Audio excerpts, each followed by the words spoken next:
Here we go. What is happening, mediocre people of YouTube? Thought I'd give it one last hurrah, one last goodbye to Ozzy Osbourne, right?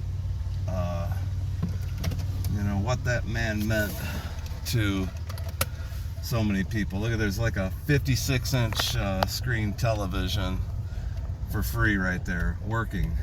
You know, this is the United States. That's what you can expect when you come from a third world nation, you know, who's never even seen a flat screen TV. You know, we're tossing them out here like nobody's business. Man, what Ozzy meant to so many people, what Ozzy's guitar players meant to so many people. Wow, you know, I was watching through the videos on YouTube today. You know, didn't see as many as I thought I would see. Yeah, I think this really came very unexpectedly. Well, I think maybe a lot of us just figured Ozzy would live forever. I can remember saying many years ago that it's going to be a sad day when Ozzy Osbourne dies. And it is. But again, I believe it's so unexpected that maybe a lot of people just haven't grasped it yet, or are not aware of it yet. You know, it's kind of quiet, you know, as far as him dying. I mean, it wasn't a big loud. I guess, you know, I did see on YouTube TMZ did some type of live thing, which I haven't watched TMZ. I didn't even know it was still on television, honestly. Anyway, yeah, man, crazy. Part of life is death, right? You know, and I'm sure. Now, I remember 20 or 30 years ago, the Osbournes saying that when he died, his brain was going to go to a set of doctors, I believe in Texas, because they wanted to study his brain in a way where they could figure out how he was able to consume the amount of booze and alcohol he did without dying. Now, that could be 100% horseshit, right? At the same time, what are they really going to find out? Because here's the problem is, as a human species, we don't really know that much about the brain. I mean, we have no idea why it even functions the way it does, or why it does why it even works, you know, why it shuts off when it decides to shut off. We don't know.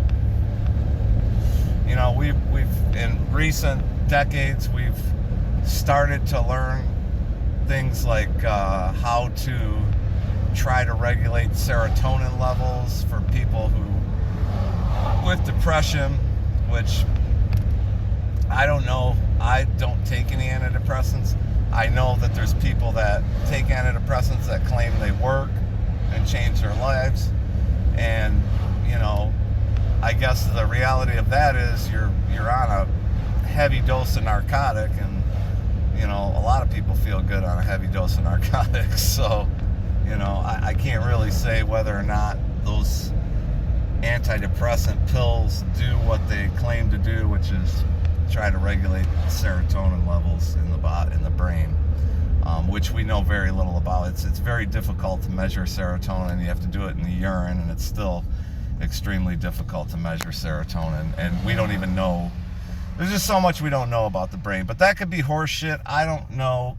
But I did hear that at one time, maybe 20, 25 years ago, maybe longer, that they were going to study Ozzy's brain, because they were just baffled at how much booze and alcohol he was able to put into his system and not die.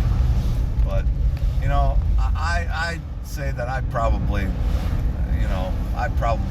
done the same as Ozzy on days, you know, at times in my life, because I partied like that too. Glad it was then and not now, right? And I'm sure Ozzy had you know, some of the greatest doctors you can get. It really doesn't matter. I mean, greatest doctor is up for debate. You know, the greatest doctor is the one that you trust. You know, that's the greatest doctor. his academics aside, the one that you trust is going to be the greatest doctor for you. You know, and that's up for debate as well, you know. Some people will make statements that, you know, modern medicine isn't the answer. Modern medicine is the problem. And I don't think I would agree with that. What I will say about that is that I think that modern medicine is not applied as well as it can be across the board in the entire world, through the entire world. You know, all of us countries out here, we don't ever get together and share these studies and information enough.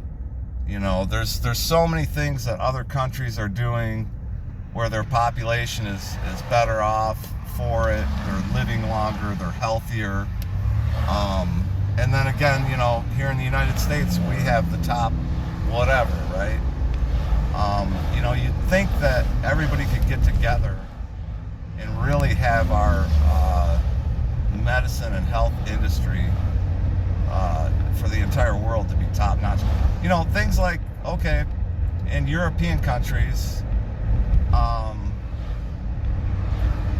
which we don't do here in the United States. In European countries, after the age of somewhere between 55 and 60, they will offer you, for free in many instances, they'll offer you human growth hormone treatment, okay? And we're not talking about building you into an Arnold Schwarzenegger. We're not talking about taking doses like that. We're talking about taking doses that are enough to replace what you've lost with age. Why do they do this, you might ask? Well, because they know that people live longer, they live healthier lives, they're less likely to get sick, they're less likely to get injured as they're older.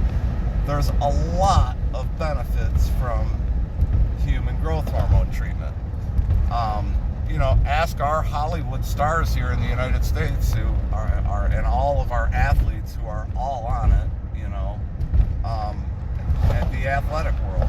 We know that certain doses of HGH can fix a, you know, muscle tear, or I know it's supposed to be really good for the joints and whatnot in healing that type of tissue. It's very good at growing good tissues in your body. Okay. And as far as, you know, the HGH lifestyle, which our celebrities live, you know, they're all on it. That's why they never seem to age. It's not so much that they're doing plastic surgery so much anymore, which they are, but, you know, a lot of them are opting for HGH instead. Now, you can go get it. I could go get it. The issue is your doctor can't prescribe it. It's likely illegal for your doctor to prescribe it. But there are clinics you can go to, and they're typically all cash. And they usually charge you somewhere between $1,000 and $1,500 for the appointment.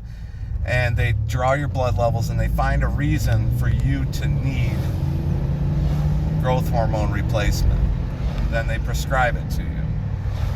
And then your insurance likely will not cover it, even though it's prescribed by your doctor. And it's usually, it costs between $800 and $1,000 a month to be on it. Now, understand something. Human growth hormone is not something you start taking and, you know, you see immediate results. It takes time. It takes months, a year, before you start seeing, you know, results. Now, as far as the athletic stuff goes, you know, those doctors understand that in this age of a person, in this type of condition, if they tear their meniscus and we want to heal it fast so they can get them back out on the gridiron, we should be giving them X amount of dose, X amount of times over X amount of weeks. And it absolutely works wonders. People say it's the miracle drug, right? So, you know, these are things where modern medicine, you know, in European countries, which we kind of consider ourselves similar to here in the United States, sort of, kind of, maybe, as far as medicine goes and whatnot, and up-to-date medicine. You know, we kind of compare ourselves to those type of countries. Well, those countries are doing a lot of things that we don't do, and it's keeping their people healthier. And now if you go to those countries and you say, man, your people are living 20% longer than ours, what's the difference? The people don't know. They're like, well, I don't know, because they don't know the question you're asking, you know, because they don't know that in the United States it's different, you know. They don't know that in the United States it's illegal to take human growth hormone unless you have a doctor's prescription, no matter what age you are, right? They know that. So, or they don't know that. So when you ask them, why are you guys living so much longer than we are, they don't know. And just like if they were to ask us, why are you guys this and we're not, you know, we don't know, because they don't know what question to ask.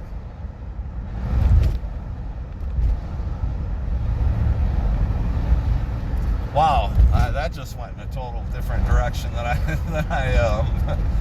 intended this to. Like I said, I started out talking about Ozzy being gone, and turned into a modern medicine rant. So, okay then.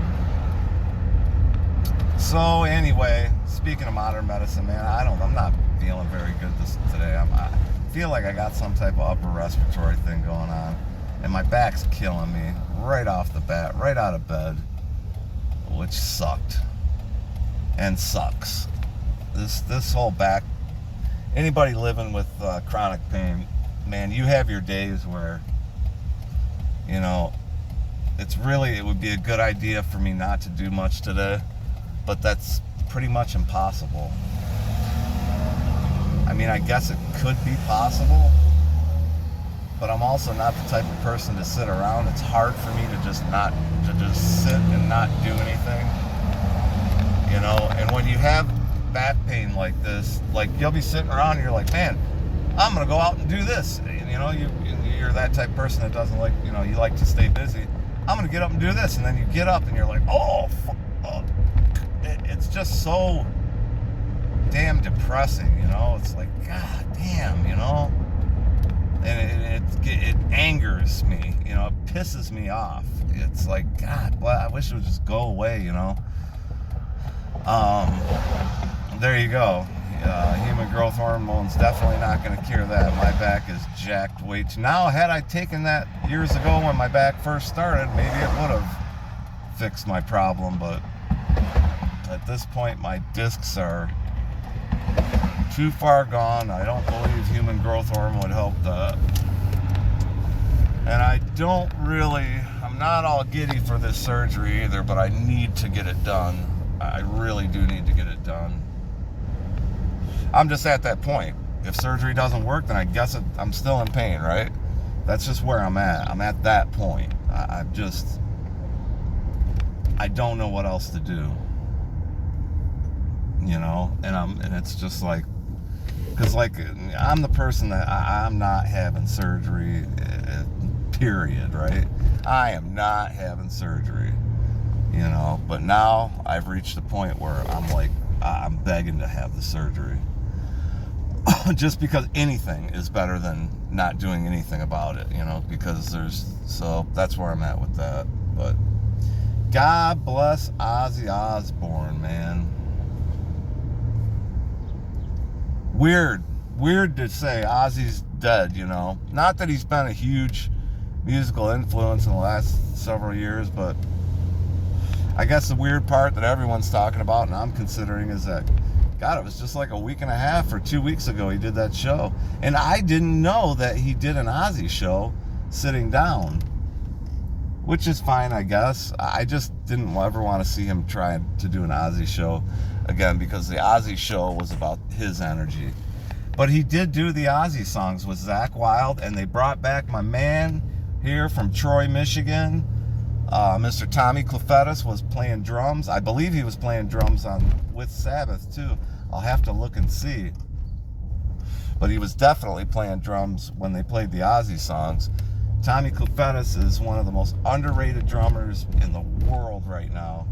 And I hope he becomes more well known than he is, because he literally, just a couple of months ago, he was playing at the Token Lounge, which is a bar down the street that holds about, I don't know, 200 people at best, at the most. I mean, that'd be pushing it. All right, y'all. I guess I'll upload this, and I don't know, maybe we'll call it Modern Medicine or something, because that's what it turned into, a rant about modern medicine. High noon. Is that how this whole thing got filmed? It did too. Shit.